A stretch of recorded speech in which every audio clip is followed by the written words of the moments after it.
have any happy planners out there?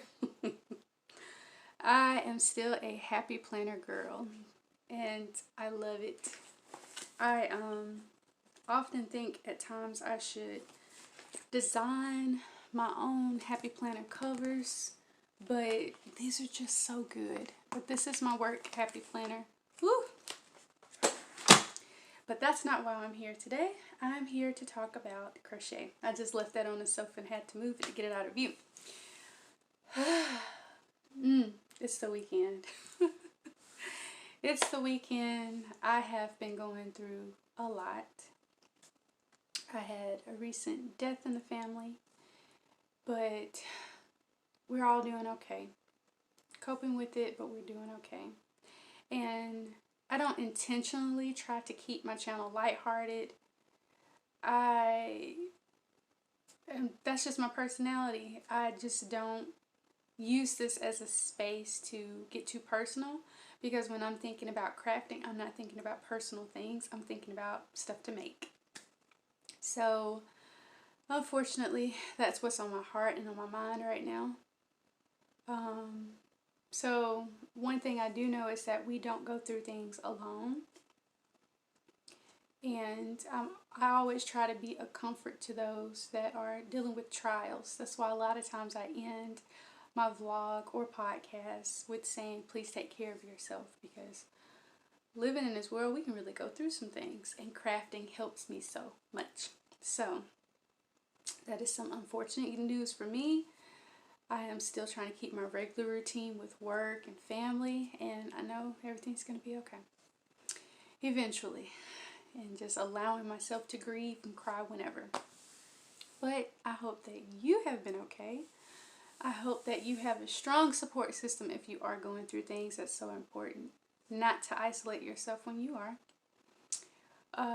But I'm really, really happy to share some of the things that I'm going to share with you today. And I'm very happy with a lot of the memories that I have with this person, who I actually didn't get a chance to make anything for, but bought lots of gifts throughout the years. Actually, I did make something for her son, and I don't know if I showed it here, but I'll put it here. I shared it on my Instagram a while ago, and it was one of my favorite makes. I don't know why I'm not motivated to do a lot of baby clothing, but when I've done them, minus booties, I am not a fan of making booties, but little hats and little onesies, I have enjoyed it. And you can be just as creative making for little ones as you can adults. So, but anyways, actually I have, it just wasn't personally for her. But today I wanted to update you on some of my works in progress. I love reading in the comments how it's interesting to you to see where I've gotten with my works in progress. I do have 2 new acquisitions, none yarn related, that are new.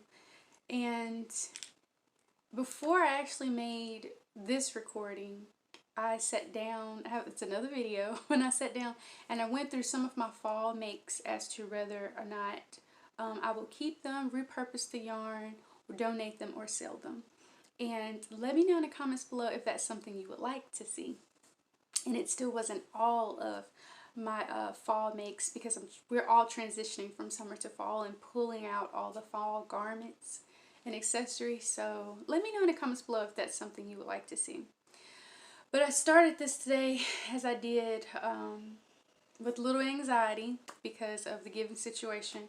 I might not sound like my typical chippery self, and now you know why. But getting into WIPs, I'm going to share with you the progress on my sweater that I made with WIP Crochet Swish yarn. And I have, here's a new ball. I have shared with you before. If I get silent, I try to preface by saying that there are some that lip read, and I try not to speak when my mouth is not visible. So I'm going to be silent and show you this yarn one more time. And I think that's coming up true to color. So Swish, this is a Swish, my favorite WIP Crochet yarn. This is Swish DK weight. The color is Allspice. It is so gorgeous. It's 123 yards, and it's everything. It's everything soft. It has a near silent squish. It is 100% fine superwash merino wool. And I think what I'm hearing was the ball band. Oh, it's so quiet. It's so soft, and it is very plush. It is very pillowy soft. You know, I compare everything to Nanette Wake Studio 100 Superwash Merino as far as my gauge with how soft something is right up there with it.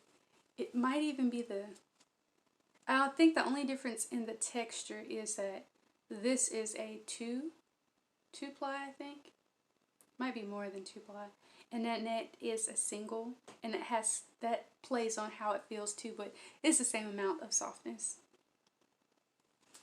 Love this yarn and the sweater. It's coming along so nicely. So I say sweater, but the last time I shared this with you guys, I don't think I had split for the sleeves. I have one full sleeve done and 3/4 of the sleeve, I guess you could. Is this 3/4?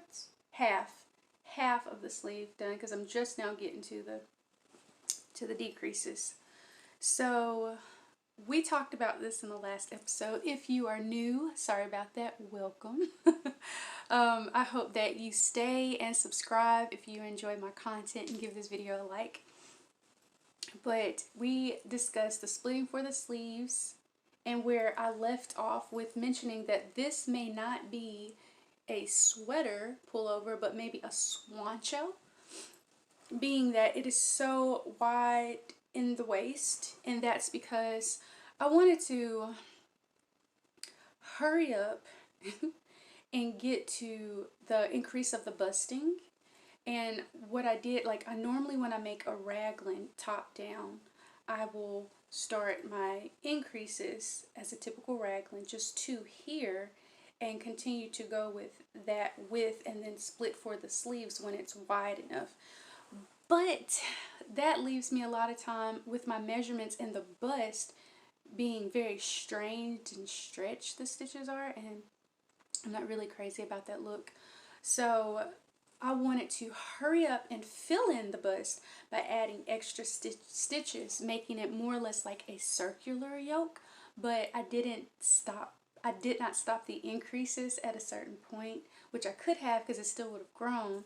And since I continued with the increases, instead of in 4 places, 2 on each side, I had 8. And that's because I really wanted the bust to increase as gradually.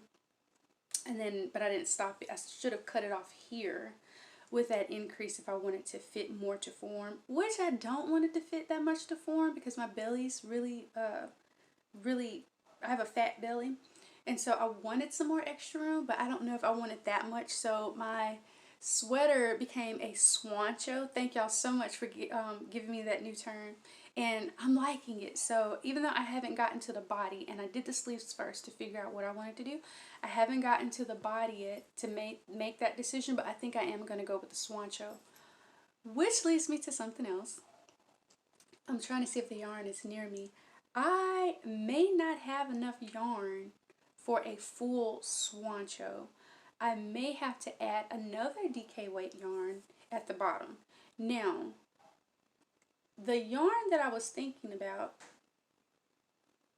and I can see it from here, the yarn that I was thinking about, I shared it in, was it the last video also? Actually, I was thinking about not just adding it in rows, but maybe granny stitches at the very bottom. I don't know. Not granny stitches, excuse me, but granny squares. I don't know, because I may end up having too much yarn left over for the next project. And I almost don't want to take the risk of ordering more, and I probably only need 3 more. I'm using 10 balls, which would be enough if it wasn't Swancho size, or I could just go cropped and finally purchase some high waist jeans, which I just never have.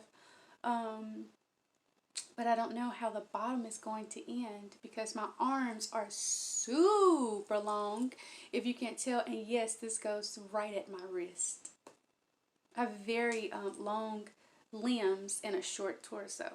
I'm right under 5'5", but my arms are the length of a 6 foot tall, average 6 foot tall man.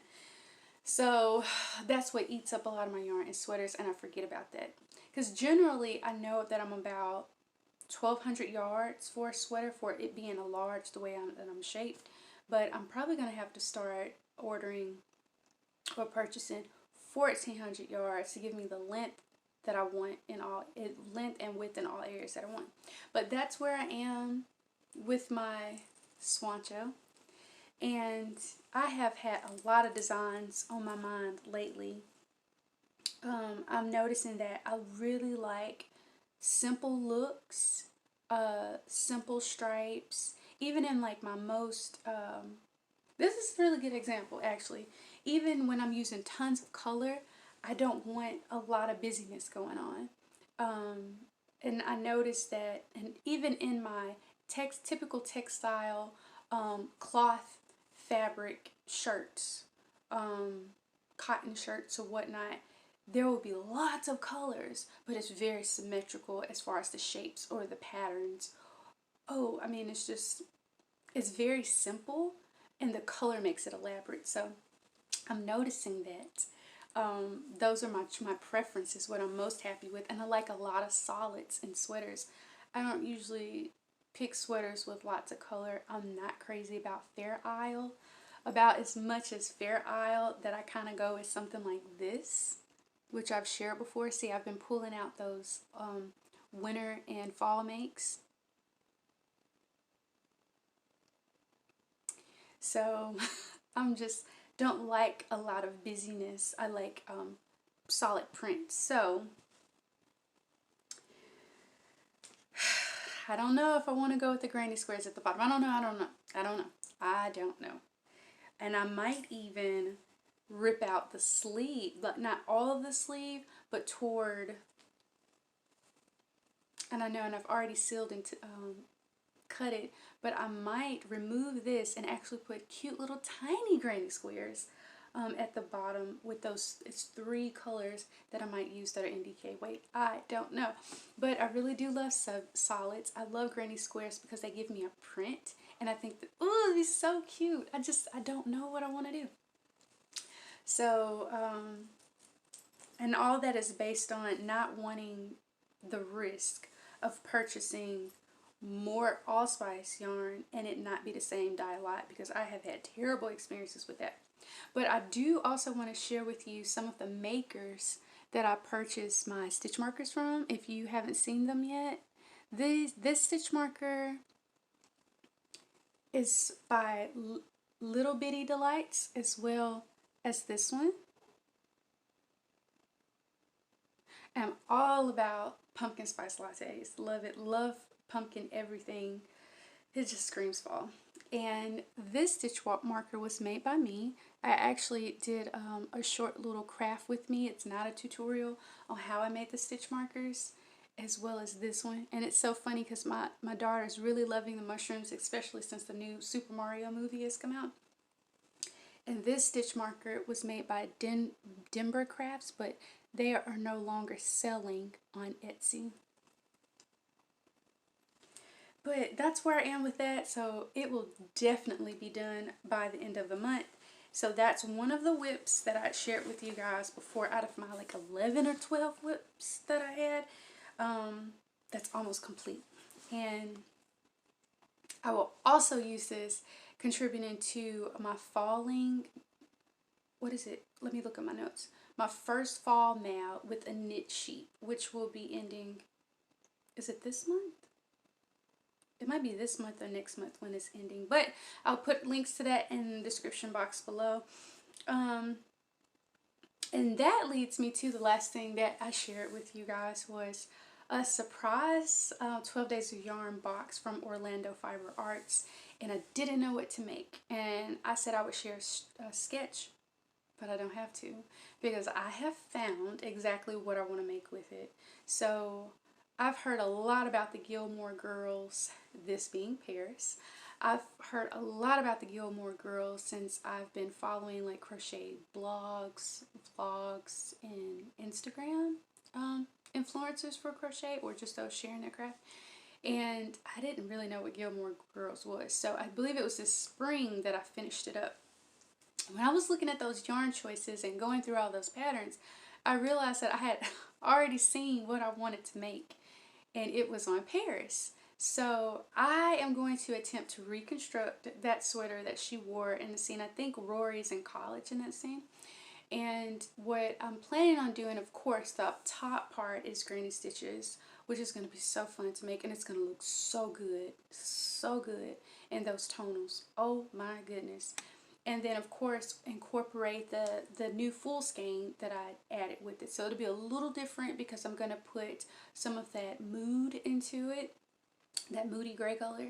And then after the granny stitches, I'm going to, now I don't know how I'm going to do the sleeves, because I don't know if I have enough yarn for all of that, for what, the same way that hers looks, but the part where it's just striped horizontally, I'm probably just gonna make that in double crochets. So see, you guys, said it's so simple. You're just gonna increase that granny like a yoke. You know, it's so simple. So that's what I'm planning on doing. I remembered that I had taken a picture of a sweater that I liked that had granny stitches, and I mentioned it that I thought I'd do some type of granny stitch sweater because I don't have one, and I've liked, I think, every granny stitch or granny square sweater I've ever seen. It is so me. And I don't have one. Why? But I don't have one. So that's the one I'm planning on making. It's been my favorite thus far, but probably because it's two different types of stitches in one sweater and giving me the horizontal stripe look that I want. I'm very excited about making it. So those are my plans. I'm excited about it, so I'm not sure when I'll start on it because those colors, I can wear that sweater year round. Maybe not in summer just because sometimes it gets too hot for that. But definitely, that might be one of my spring makes. I'm not sure.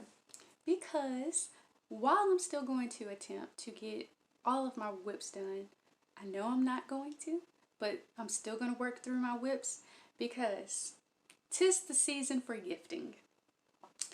Fall is the season for gifting for fiber artists, and I consider myself a fiber artist, not just a crocheter, but a fiber artist. And 'tis the season for my children to ask for handmade makes. I know someone had asked me recently, have your kids asked for anything? And I was like, no, they rarely ever do. But now that I think about it, they ask in the fall and they ask in the winter. So I guess when it's more practical for something that they want. So my WIPs are not going to get done because one, my eldest daughter wants one of those, what's really trendy now is the granny square handbags, and it may not take me too long to make, but my middle daughter, Emily, she wants a hexie cardigan. It won't take too long to make, but it's just the fact that I have so many other projects in mind. The one that will take a very long time to make is what Nina wants. And Nina wants a Little Red Riding Hood cape. And Nina wants a Little Red Riding Hood cape that's black. And that goes all the way to the floor because, as she said, she can hide in plain sight with it on. So she wants the full hood. That's exactly what she did too, by the way. She wants the full hood. She wants the cape to go all the way to her ankles. And she was giddy about it when we were looking through pictures for me to figure out what to make her. So that's going to be a pretty big project. It would definitely be with acrylic yarn because, as I mentioned before, the stuff that I see that's on her clothes is not worthy of indie dot wool. It's just not. We're gonna go acrylic with her, and I'm thinking I would probably buy, because she won't wear it often, I'm sure, but I'm thinking I would probably buy the yarn from Walmart's Mainstay, because it's actually pretty soft, and I rarely see black in abundance at the Dollar Tree. whatever black I could get, I've already gotten it, and I'm gonna need a lot of it because Nina's 8, but Nina's approaching 5 feet very steadily. We're all fairly tall in my family, so it's gonna be a really long cape, and I actually want to give her a little extra stretch too so she can wear it until she's about 10. I have to figure out how to make it work, but I will talk about the construction of that. What I've noticed with a lot of the so-called Little Red Riding Hood capes, Nina didn't care as much about the symmetry of it, so I'm going to potentially make a really long a wide rectangular blanket, and when we fold it over to close it in, it should line up for the most part, giving a little bit of ruffle effect toward the bottom, just a little bit. And I might even put pea coats around the bottom of, you know, like make a border for it. I don't know quite yet. She doesn't care about that part. She just wants it to be really long and all black with the hood. And she also said she wants the accessibility of tying it. So I'll definitely put like an I-cord, so to say, a little rope for her, maybe even a ribbon. But these projects are going to keep me busy until December, and I'll still try to work in what I have on hand. And that leads me to another thing. It leads me to socks. And I say that leads me to socks because you all know that I absolutely love indie dyed yarn. There's always something very special about it. The quality is just so good. It feels like it's long lasting when I'm working with it, and that has proved true for all the indie dyed yarn, superwash merinos, llama, which I am going to get into a lot of llama if possible, especially being that I have so many whips. But there's some llama I really want to play with and share with you guys.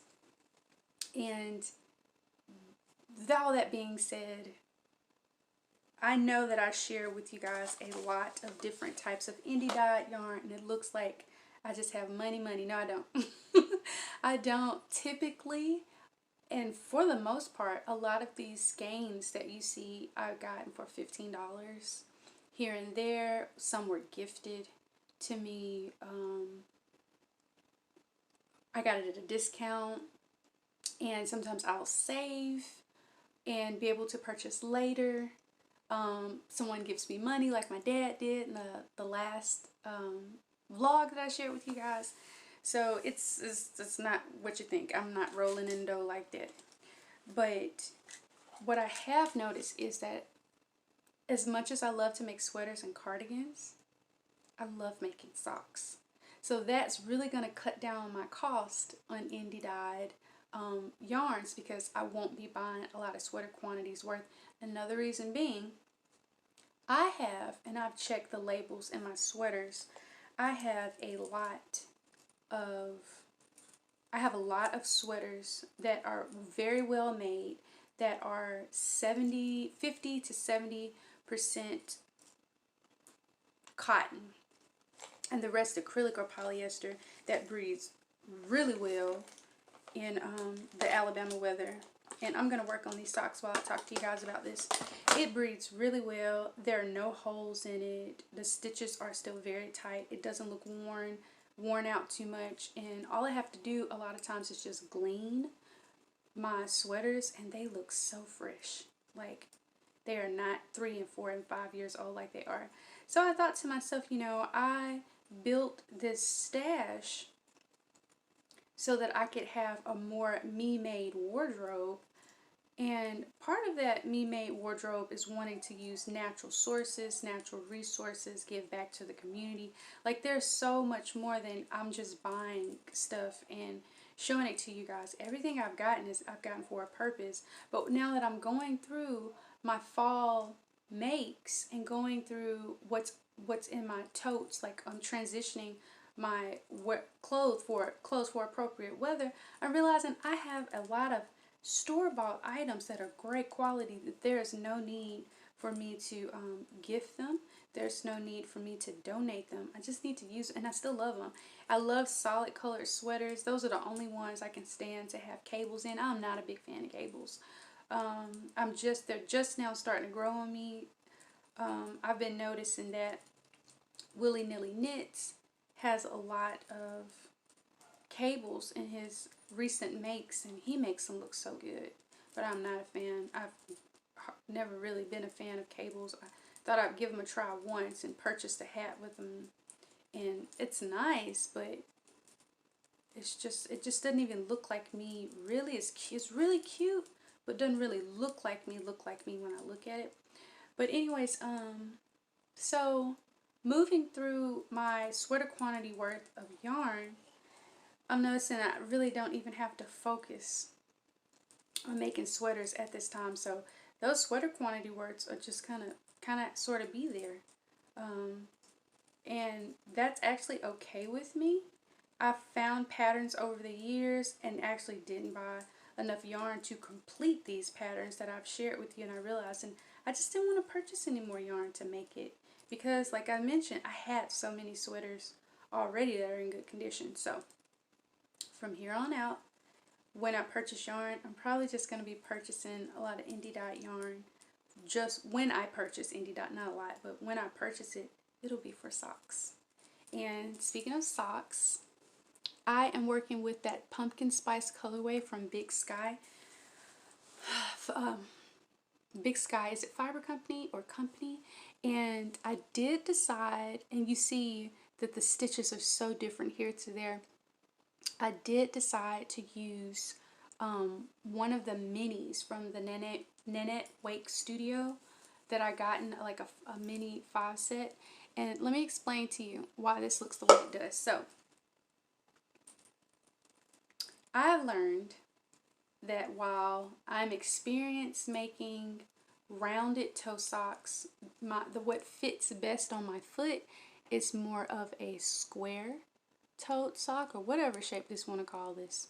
And her yarns are so soft. There's a huge difference in the texture of the Nanette Wake Studio yarn and the Big Sky. This really feels like a workhorse yarn, and this is just soft and feels so luxurious. I love it.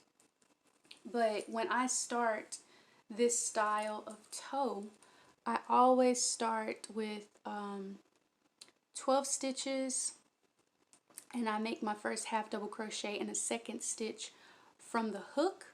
And I personally enjoy half double crochets around my toes. I like the feel of it. It's not just the style, but I love the feel. I love that squish, more or less not quite on the ball of my feet, but there. And I also like the added fabric, the thicker fabric, because my toes get so cold.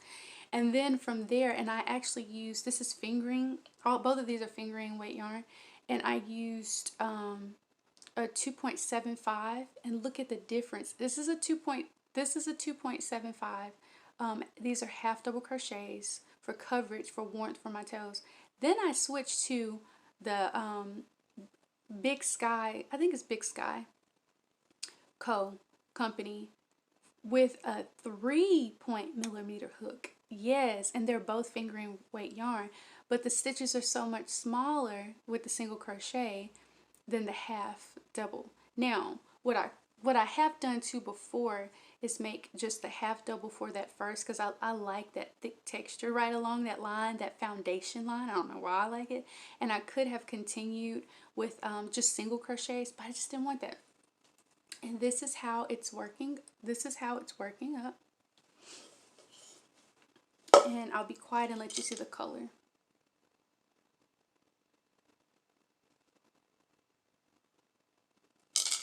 I am working on 2 at a time,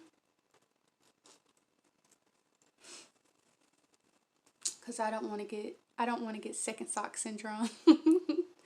But like I mentioned, this is with a Clover 2.75mm hook, but these are half doubles, and this is with a Knitter's Pride 3mm hook here. Look at how tiny the stitches are. It works up fast, but the stitches are so little. And this is another thing. I like to turn this inside out. And you're going to see the difference. When this part of the foot is done, I'm going to turn it. No, I'm going to have to turn it inside out actually to do the heel. But when my sock is done, it's going to be turned inside out because I like the way this looks compared to the other side.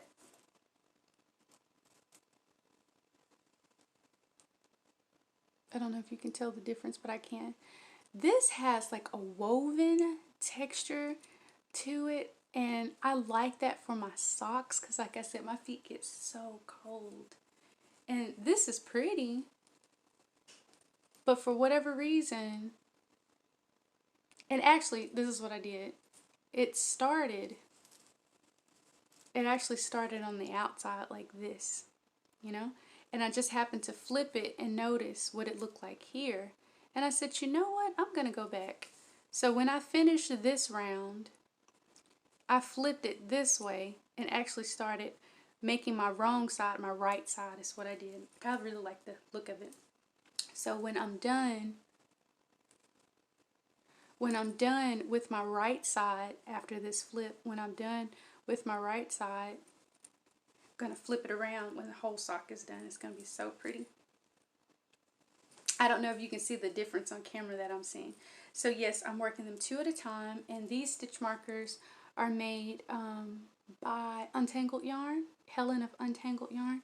So really cute. I'm not sure she has any more available. And I don't know if you noticed either, but I've also pulled out my cute little gizmo stitch marker that I got from, here's another one, that I got from Lady Di Yarn. It's so cute. And the bag I purchased a while ago from Amelia X. She's on Etsy, and this is also from the Gremlin Club that I gotten from Lady Di Yarn. It's so cute. It's a little yarn gremlin. He's so cute. So that's where I am with these socks. I really, really love these socks. I think every year I'm going to have some type of pumpkin spice latte theme style sock. I prefer an 85-15, an 85-15 blend of superwash merino and nylon for my socks because I like the softness of working with it. But I still like, this is a 75-15 with blue sky. And I really like the feel of it too. As far as it being socks, I would not like this feel for sweaters as much, even though it's nice. And it will get softer as you wash it. That's a long time for me to work with something. And it just feels kind of on the drier side. I'm not crazy about that. Absolutely amazing, gorgeous yarn. And I'm going to keep it in my gremlin bag. So I will be entering both my sweater and my socks in the first fall now with a knit sheet actually. Now another thing that I mentioned in a previous episode was that I was going to purchase a hook from Laurel Hill. You can see it here, which makes me think of Lauryn Hill, the music artist. Love her music. Love Lauryn Hill. And this is a G. Now this hook was recommended to me from the sweet lady at my local yarn store. I never got her name. She raved on and on about how it was constructed, how it felt so good in her thumb. She was a knitter and a crocheter. How it felt so good in her thumb having this place here. And she said, and I asked her if it was real split, it splits the yarn a lot, and it doesn't. It reminds me so much of a Furls hook, which is kind of a mix of a Susan bait, like an inline, and I think it's rounded hook head.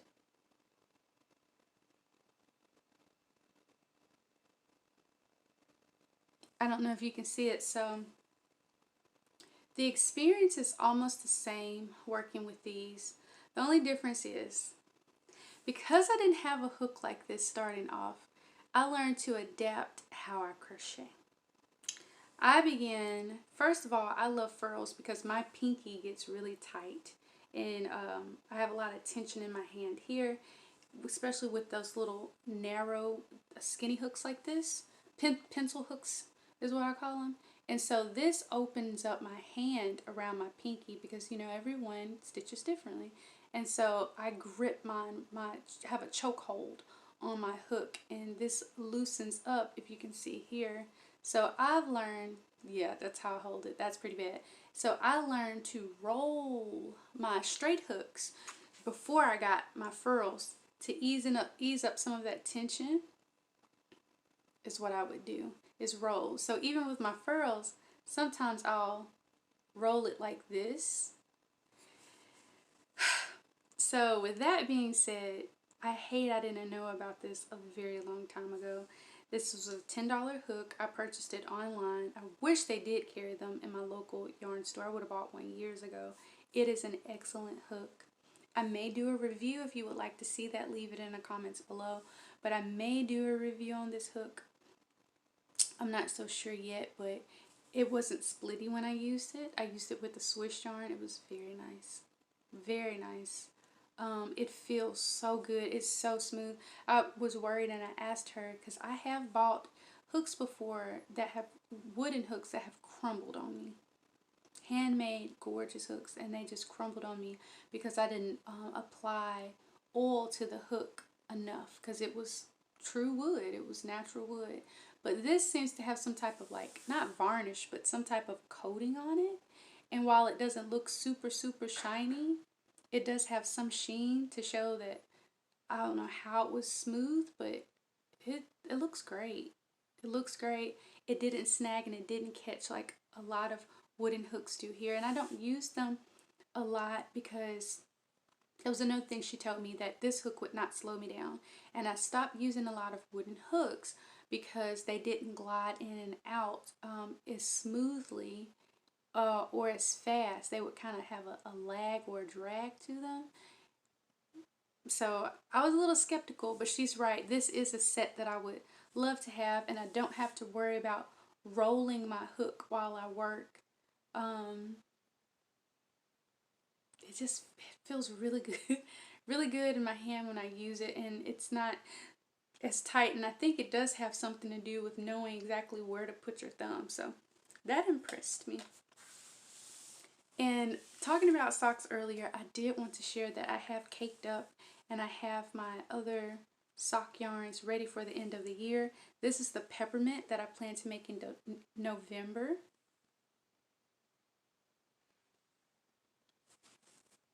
Very excited about that. And I'm not sure if these ones are going to be vanilla, my crochet vanilla socks or not, like I showed you before. And then, no, this is December. This is November.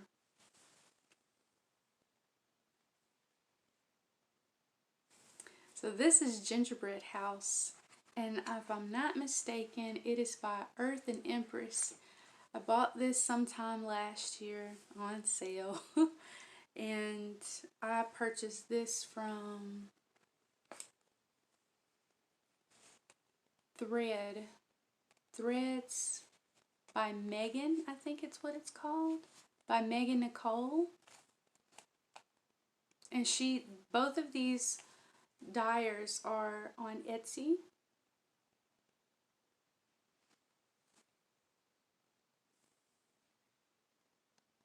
I'm very, very excited about making that. Very excited. So that's where I am with my WIPs and my projected projects. I had really wanted to make a lot of sweaters this year, this fall and this winter, and I just don't see that they're in the plans.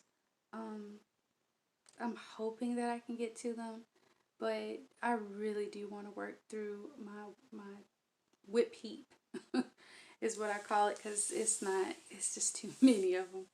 But the very last thing I wanted to share with you guys was another magazine that I found at Joann. The Cozy Chic Crochet. It is exactly that.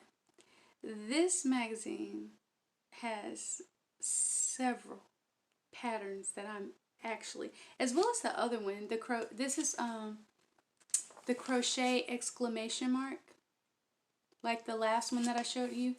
This magazine and Inside Crochet magazine are my favorite 2 crochet magazines that I've seen in the stores.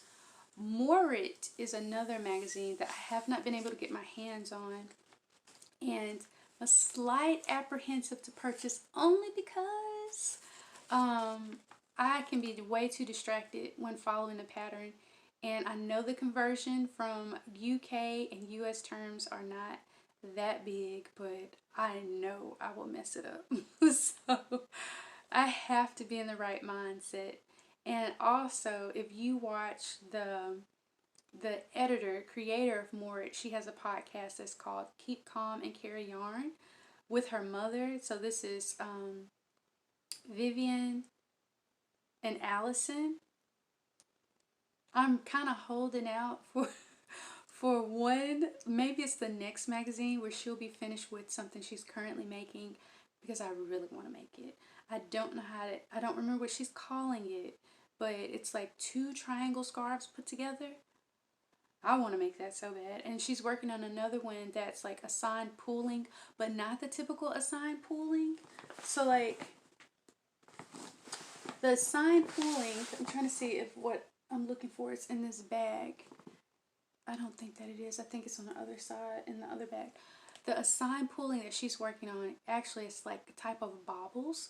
So there's one main color, and then there's another brighter, more colorful color that has so much length that it allows you to make like so many baubles. But the point is, if you haven't seen it yet, the way that she's working it up, those little baubles look like little flowers in her shawl, and I cannot remember what yarn it is she used, but I want to make that. I really, really want to make that for spring. I love assigned pooling, period. Like, period. But I like it usually when it's a surprise when I'm working on a yarn. And that was just, the texture is just gorgeous. I really, really, really want to make that. So anyway, so I went on a tangent about that, but this is another crochet magazine that I thought the majority of the patterns are definitely something that I would make. I'm glad that I have this with me to be able to make for quite some time, but I'll just show you here. I've already made something very similar to that. And look at this blanket. I mean, there's so many. Look at the blue shawl. I would never pick the blue, but that's gorgeous. And without giving, it's always so hard for me to share these and not give away the patterns, because these designers work so hard on them. It would be so unfair of me to show you all their hard work like that. So I'm going to try to find that main page that has lots of the pictures in it, just so you can see for yourself. These are gorgeous patterns. I'm definitely making that. And that's a lace alpaca that I plan to find a lace llama. And these are super, super cute. The little flap-eared. Oh, y'all, I've got to make these. This is me. Y'all know this looks just like me. I'm basically making that now, but with a lighter weight yarn. This is, oh my goodness. I really, really like these patterns. And I think I may have enough yarn in a rusted pink color to make this, but this really caught my eye. Look at here. Just gorgeous. And that's just one of the pages. Here's the other. Like I said, I basically already have made this, and these are so adorable. I think that's like a Bernat type of velvet yarn, and I love bunnies. I love teddy bears and bunny rabbits. And then these socks are really nice too. Oh, these are so nice.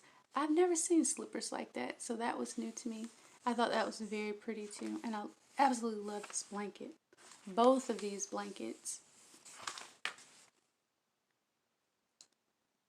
So cute.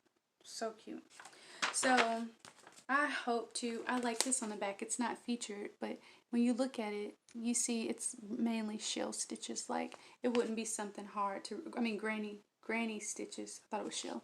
Granny stitches. It wouldn't be hard, but that's the type of lace I like. So I guess the cozy chic look is my thing. This is really nice, and I found it at my local Joann. And it was $10. This is very nice. So it's gifting season. There's a lot going on right now, but I want to take time and talk to you guys.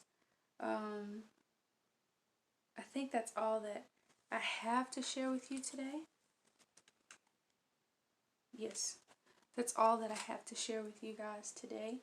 I just want to say thank you for sitting. Maybe if you crocheted along with me or knitted along with me, it's so good to have you. Please leave in the comments below if you still have any suggestions about anything. If there was anything that you'd like to see and want to see more of, just let me know.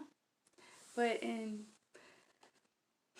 until the next time, I told you I wasn't my normal self, but until the next time, I hope that you have a great week and a great day, and I will see you again in the next episode.